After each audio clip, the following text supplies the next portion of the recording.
प्रीति मुख वचन कठोरा, हृदय प्रीति मुख वचन कठोरा, हृदय प्रीति मुख वचन कठोरा, हृदय प्रीति मुख वचन कठोरा। बोला चिताई राम की ओरा, बोला चिताई राम की ओरा, बोला चिताई राम की ओरा, बोला चिताई राम की ओरा, हृदय प्रीति मुख वचन कठोरा, हृदय प्रीति मुख वचन कठोरा, हृदय प्रीति मुख वचन कठोरा, हृदय प्रीति मुख वचन कठोरा। हृदय प्रीति मुख वचन कठोरा। अच्छा, इसी प्रीति को आप लोग कभी कभी अपने घर में भी अनुभव करते होंगे। आप कह के गए थे हम जा रहे हैं गौरीगंज, 7 बजे तक आ जाएंगे, और बज गया 9। कोई पत्नी मुस्कुराती हुई मिलेगी गर्मा करके? वो तो आग था, वो तो मूड ऑफ था ही, विलम्ब हो गया था, गाड़ी चला के आया वैसे ही गर्म था, और गर्म में गर्म माल मिलने लगा। महाभारत का उद्घाटन शुरू हुआ। सुनो, क्या तेरे बाप ने क्या दिया था? बंदरिया कहीं की, भाग्य मेरा खराब हो गया जब तुमसे विवाह हो गया। पढ़ी लिखी हो नहीं, चलिए बरबर बरबर बोलने। क्या तेरे बाप ने जो दिया था? इतना बोलती रहती हो। कोई बोले तो सुनिए, ज्यादा मत बोलिए। मेरा भी भाग्य फूट गया कि तुमसे विवाह मेरा हो गया। उसी समय एक महाराज जी आ गए।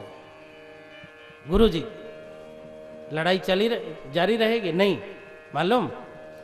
भाई साहब का मुन्ना की मम्मी, वो भी कहेगी जी, अरे महाराज जी आए हैं, कुछ नाश्ता वास्ता। अच्छा, ला रहे हैं। और अंदर तो आग लगी हुई है, बाबा भी कहाँ से फाट पड़े यही समय में। चाय जलपान हुआ, जो बाबा जी सोने चल। हाँ, तो क्या तुम कह रही थी?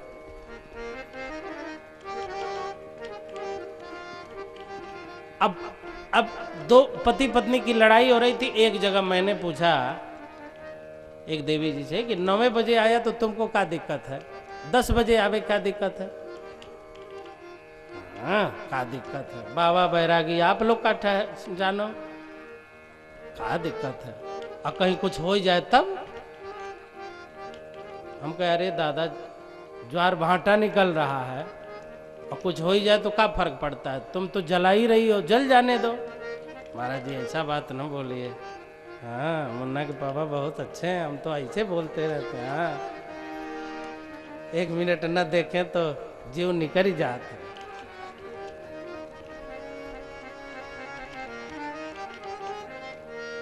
एक मिनट न देखें तो हाँ, अरे वो तो ऐसे चलता रहता है। हमने कहा कि लड़ती रहती हो, क्यों परेशान रहती हो? तो औरत कहने लगी, महाराज जी डॉक्टर ने बताया है समय से खा लिया करो। भाई काम धाम में इतने व्यस्त हो जाते हैं कि खान पीन का ध्यान नहीं रखते, तबीयत खराब हो जाती है। तो मैं सोचती हूँ समय से खा लिया करें तो इनकी तबीयत तो न खराब हो। मुझे लगा, मैंने उस आदमी से कहा, अरे तुम कितने अभागे हो कि ऐसी पत्नी को पाके भी तुम लड़ते हो। अरे तुम कितने सौभाग्यशाली हो कि तुम्हारा रास्ता देखने वाला कोई देख तो रहा है। उस पुरुष के विषय में सोचो कि रात के 10 बजे आए, 11 बजे आए, लेकिन कोई ये पूछने वाला नहीं कि आओगे कि नहीं आओगे, कि वहीं मर जाओगे। वो पुरुष सौभाग्यशाली है जिसके बच्चे, जिसकी पत्नी उसका द्वार पर रास्ता देखते। हमारे पापा नहीं आए, हमारे पतिदेव नहीं आए। इसमें तो प्रीति है, इसमें तो प्रेम है। इस प्रेम को जो लोग नहीं समझते, परिवार में महाभारत करते हैं, लड़ते हैं। आप घर देर से आओ और पत्नी शिकायत करे तो समझ लीजिएगा बहुत प्रीति है। आखिर हमारे लिए कोई सोच तो रहा है, कोई चिंता तो कर रहा है। इस प्रीति को समझना। गोपियों में बहुत प्रीति है भगवान के प्रति। दर्शन करने गई हैं लेकिन ललकार के बोल रही हैं ताकि हमारे प्रेम को कोई जानने न पाए। प्रेम हीरा से भी अमूल्य है, हीरा का मूल्य है किंतु प्रेम का कोई मूल्य नहीं लगा सकता। किंतु आपको 5 करोड़ का हीरा मिल जाए तो आप किसी को दिखाएंगे, सरेआम लेके घूमेंगे? जैसे 5 करोड़ का हीरा कोई सरेआम लेके नहीं घूमता, तो ये प्रेम तो अमूल्य है। इसको जितना छिपा के रखो उतना ही ठीक है, नहीं तो किसी की नजर लग जाएगी।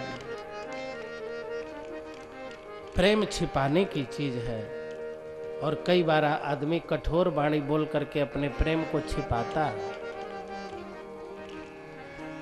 गोपियां चिल्ला के कह रही हैं, यशोदा सुनो, अपने बेटे की करतूत मुश्किल कर दिया है उसने, सुनो हमारी शिकायत सुनो। मैया बोली, करो शिकायत, बताओ क्या शिकायत है।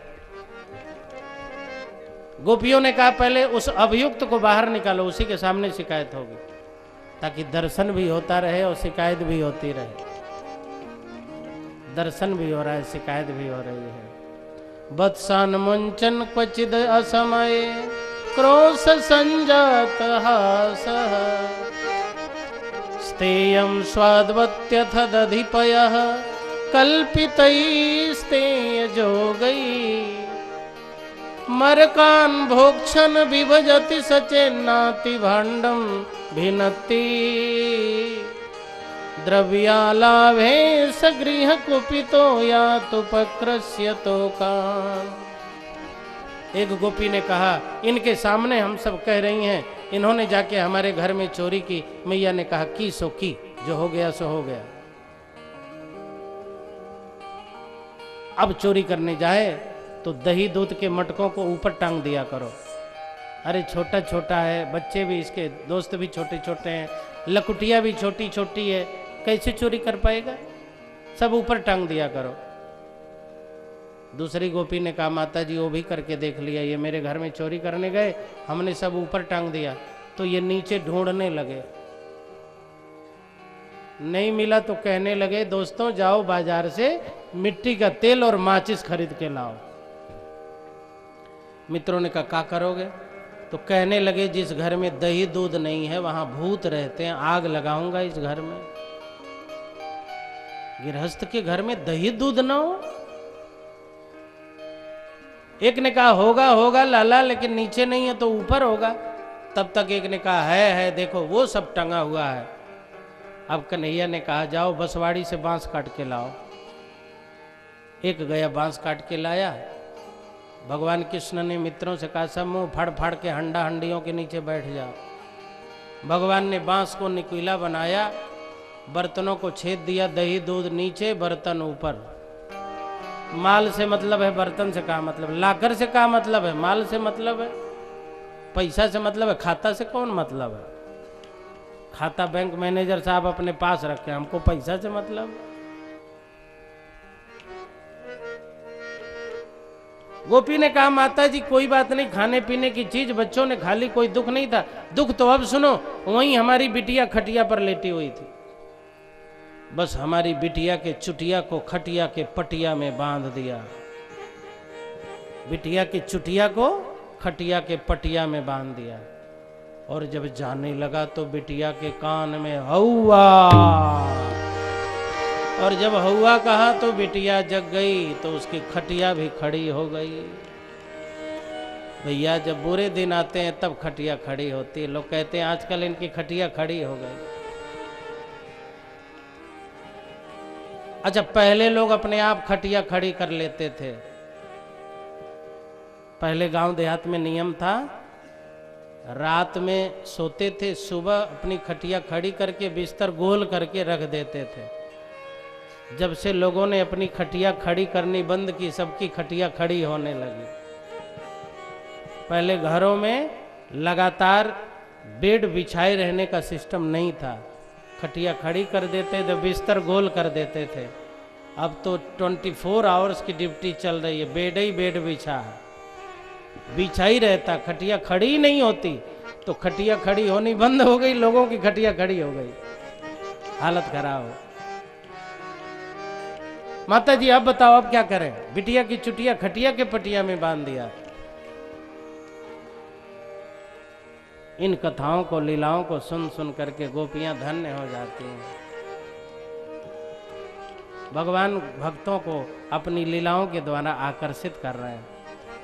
देखिए आकर्षण होता ही है, टीवी आप देखिए तो कभी कभी आकर्षण हो जाता है। रामानंद सागर का सीरियल चल रहा था, रामायण वाला। एक फौजी आदमी आया था छुट्टी पर, कैप्टन रहा होगा। फौजी तो वैसे ही टीवी देखने बैठा, मध्य प्रदेश रीवा की घटना है। रावण आया, सीता माता जी को लेके चला। सीता माता रो रही हैं, कोई तो बचाओ भैया, है कोई भारतवर्ष में माई का लाल जो माँ का दूध पिया हो? कोई तो बचाओ, देखो दूसरे देश का ये आक्रांता हमें लेके जा रहा है, कोई बचाओ बचाओ बचाओ। अब वो सैनिक भाव में आ गया, कहने लगा पत्नी से, जरा लाइसेंसी बंदूक देना तो, लाओ जल्दी। और रावण चिल्ला रहा है, कोई है बचा ले। और सीता जी चिल्ला रही, अरे बचाओ भैया, कोई तो बचाओ। फौजी ने कहा जरा बंदूक देना तो। पत्नी ने कहा स्क्रू ढीला है क्या, चुपचाप टीवी देखो। एक जगह है, एक टीवी है, लेकिन फौजी पहुंच गया त्रेता युग में और पत्नी पहुंच गई है कलयुग में। त्रेता में, द्वापर में पहुंचा देती है, भाव भूमिका बना देती है। जब पत्नी बंदूक नहीं दी तो फौजी नाराज तो था ही, बेचैन हो गया, विचलित हो गया, क्या करूं रावण को मारने के लिए। मसाला पीसने वाला लोढ़ा वहीं पड़ा हुआ था, उठाया लोढ़ा, मारा रावण को एक लोढ़ा। गोली न मारूं तो लोढ़ा तो मारूं। रावण चला गया। टीवी जय जय सीताराम। सीरियल में ये हालत है तो सचमुच में जब लीला हो रही होगी तब क्या हालत होती है। धाये धाम काम सब त्यागी, मनहु रंक निधि लूटन लागे। भगवान श्री कृष्ण उखल से बांधे गए। गोकुल में उत्पात अधिक बढ़ने लगा तो 3.5 वर्ष की अवस्था के बाद भगवान वृंदावन जाकर के निवास करते हैं। गोकुल गांव को छोड़ दिया, अब प्रभु वृंदावन बिहारी बन गए। भगवान माखन खाते हैं, वृंदावन में रहते हैं, लेकिन माखन खाएंगे तो हाथ धोने के लिए पानी तो चाहिए। पानी से वाणी का बहुत संबंध है और अन्न से मन का बहुत संबंध है। अन्न के दोषों के कारण मन दूषित हो जाता है और पानी के कारण वाणी दूषित हो जाती है। पानी दूषित, वाणी दूषित, वाणी दूषित, महाभारत शुरू। महाभारत क्यों हुआ? द्रौपदी ने कह दिया अंधे के अंधे होते हैं, बस इसी एक वाक्य से महाभारत हो गया। और बात क्या, कुछ तो नहीं। पानी दूषित हो गया। जमुना में काली नाग रहता था, जमुना में काली नाग रहता था। कश्यप जी महाराज की अनेक पत्नियां हैं। उन अनेक पत्नियों में कद्रू, बिंता, सुरसा। सुरसा ने हनुमान जी का रास्ता रोका था। कद्रू और बिंता दोनों साथ में रहती हैं, दोनों सगी बहन भी हैं और सौतन भी हैं। एक ही पति की पत्नी है और एक ही पिता की बेटी भी है। कद्रू और बिंता ने समुद्र मंथन से निकले हुए उच्चैश्रवा घोड़ा को देखा। उच्चैश्रवा घोड़ा सफेद है, पूंछ भी सफेद है। कद्रू जो नागों की मां है, नाग जल प्रधान होते हैं और सर्प भूमि प्रधान होते हैं। जो अधिक से अधिक जल में रहे वो नाग है और जो अधिक से अधिक भूमि का आश्रय ले वो सांप। कद्रू नागों की मां है और बिंता जी गरुण की मां है। तो बिंता में और कद्रू में चर्चा होने लगी। कद्रू ने कहा घोड़ा सफेद है, पूंछ भी सफेद है। बिंता ने कहा, गरुण जी की मां ने। तो कद्रू ने कहा ना, घोड़ा काला है, पूंछ भी काली है। घोड़ा काला हो कि ना हो लेकिन पूंछ तो बिल्कुल काली है। बिनता ने कहा गलत कह रही हो कद्रू। कद्रू ने कहा तो चलो देख लिया जाए। शर्त रखा गया कि यदि घोड़े की पूंछ काली निकली तो कद्रू रानी बनेगी और बिनता नौकरानी बनेगी, और यदि घोड़े की पूंछ सफेद निकली तो गरुण जी की माता रानी बनेगी और कद्रू नौकरानी बनेगी। कद्रू जानती थी पूंछ तो सफेद है, मैंने शर्त लगा लिया, अब तो मैं फंस जाऊंगी। कई बार जब व्यक्ति फंस जाता है तो अपने साधनों का दुरुपयोग करता है। भगवान ने आपको धन दिया है सदुपयोग के लिए, लेकिन जब व्यक्ति फंसता है तो अपने धन का दुरुपयोग करता है अपनी दुष्प्रवृत्तियों के पालन के लिए। जैसे किसी को पीने की आदत हो गई तो धन धर्म में खर्च न करके बोतल में खर्च करेगा। क्रोध हो गया तो धन धर्म में खर्च न करके उस धन को वो अपने क्रोध की पूर्ति में हत्या में खर्च करेगा, वैश्या में खर्च करेगा। कद्रू ने अपने साधनों को, अपने बेटों को कहा बच्चों हमें मालूम है पूंछ काली है, किंतु शर्त लगा दिया है तुम लो जाओ और पूंछ में लिपट जाओ ताकि पूंछ काली लगने लगे। अनेक बच्चों ने कहा माँ ये तो अनीति कर रही हो, बिनता आखिर आपकी बहन है, एक बाप की संतान हो और एक ही पति की पत्नी हो, कोई दूर की नहीं हो, एक खून है, एक रिश्ता है, तब भी इस तरह की धारणा है। कद्रू ने कहा जाकर के तुम्हें लिपट के पूंछ को काली बनानी पड़ेगी, और यदि नहीं जो जाएगा महाराज जन्मेजय सर्प सत्र करेंगे, उसमें वो जल के राख हो जाएगा। मतलब जबरदस्ती कराना। जो बच्चे गए जाके लिपट गए। अब जाकर के देखा गया तो पूंछ तो काली थी, बिनता नौकरानी बन गई, कद्रू रानी बन गई। बाद में गरुण जी को पता चला कि मेरी सौतेली माँ ने मेरी माँ को नौकरानी बना लिया। अब गरुण जी नाराज हो गए। गरुण जी कद्रू जी के बच्चों को ढूंढ ढूंढ के खाने लगे। कद्रू जी के सबसे बड़े पुत्र थे शेष जी। पहले पृथ्वी हिलती डुलती थी। इन्होंने गोकर्ण क्षेत्र में बड़ी भारी तपस्या की। ब्रह्मा जी से कहा, शेष जी ने मेरे भाई बड़े क्रोधी हैं, सांप बड़ा क्रोधी होता है, बड़ा क्रोध भारी क्रोध होता है सांप में, थोड़ा सा छू जाए ऐसे तुरंत खड़ा हो जाता है। छू लीजिए सांप को, देखिए तुरंत ऐसे खड़ा होगा। कई लोग इतने क्रोधी होते हैं एकदम सांप ही जैसे होते हैं, थोड़ी सी बात नहीं हुई कि बम बम करने लगे। शेष जी बोले ब्रह्मा जी मेरे भाई लोग बड़े क्रोधी हैं और मेरी माता जी शांत नहीं कराती हैं और चढ़ाती रहती हैं।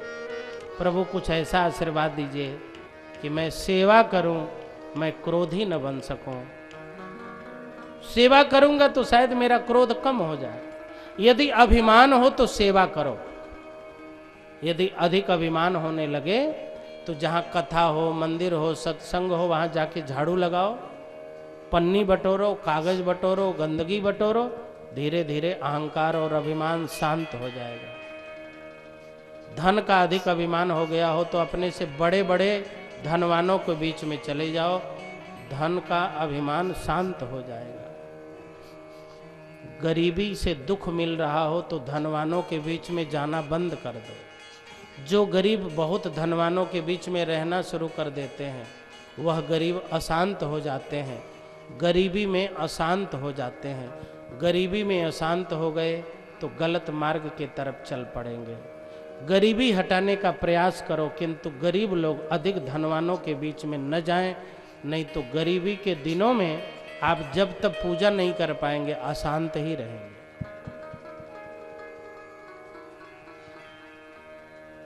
क्या है जो धन अभिमान करना? एक से एक पड़े हुए हैं धन्ना सेठ लोग, कौन बड़ी बात?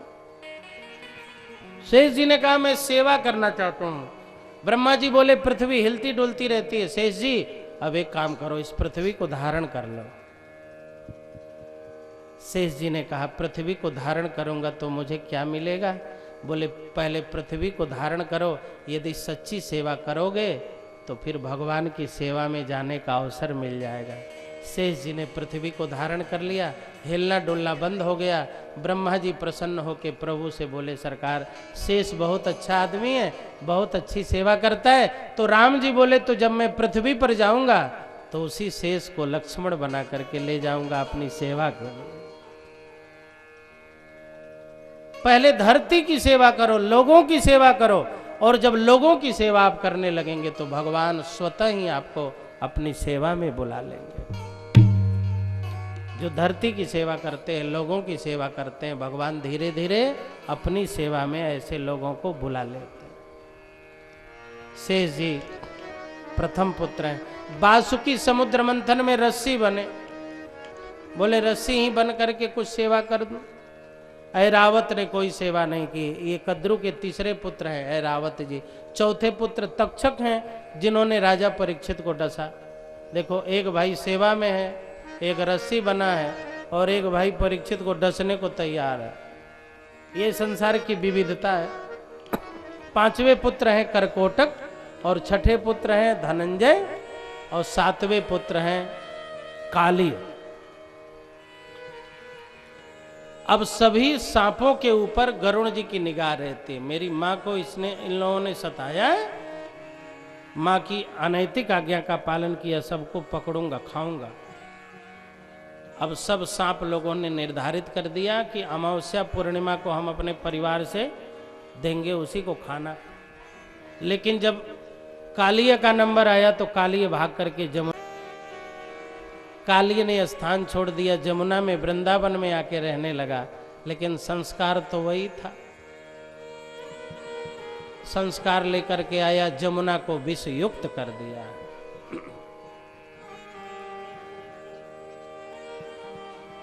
ये सांप पाखंड का प्रतीक। ये सांप बड़ा दुष्ट है, क्रोधी तो है ही। शंकर जी के गले में रहा, लेकिन भोला से भोलापन नहीं सीख पाया। शंकर जी विष लेते हैं और ये सांप विष देता है। शंकर जी भोला है और सांप तो सीधे रास्ते में भी टेढ़ा ही चलता है। बाहरे सांप तो भोला के पास भी रह करके टेढ़ा ही रह गया।